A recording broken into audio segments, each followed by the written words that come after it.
In the spring of 1980, when President Jimmy Carter's attempted military rescue of 52 American hostages in Iran failed, Secretary of State Cyrus Vance, who had opposed the mission, resigned.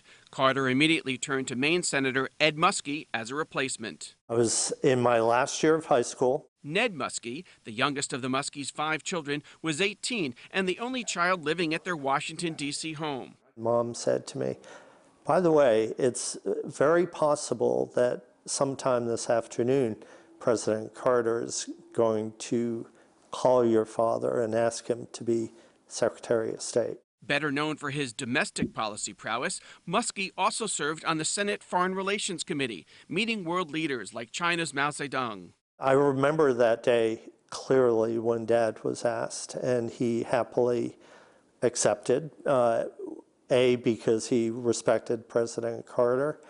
They had a good relationship.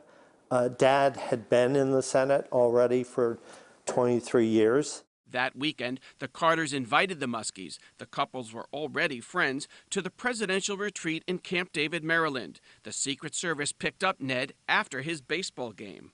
I thought that was kind of cool. And I drove down to Camp David in the back of a Suburban in my baseball uniform with,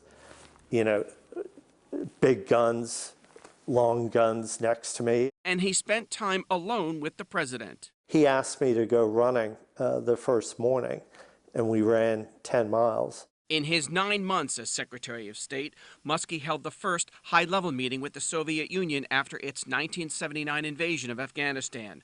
Muskie rejected their offer to withdraw troops if the U.S. were to recognize the Soviet-backed regime.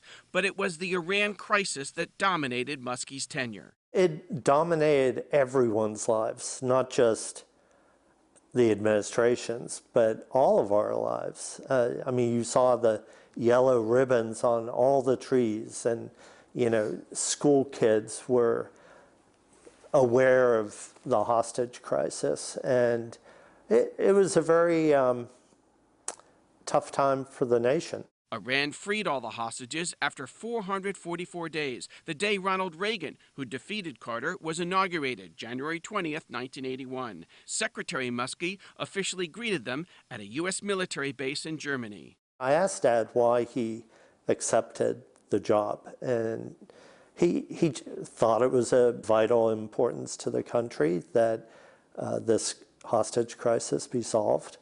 And if they had solved it, maybe they would have had another term in office. When Carter left office for the last time at 55, so did Muskie at 67, the president awarding Muskie the Presidential Medal of Freedom, America's highest civilian honor. I remember after they left office, Dad repeated that Carter would be looked favorably by a historical lens. He said he will go down in history well, and I think that is the case. Phil Hirschkorn, Maine's Total Coverage.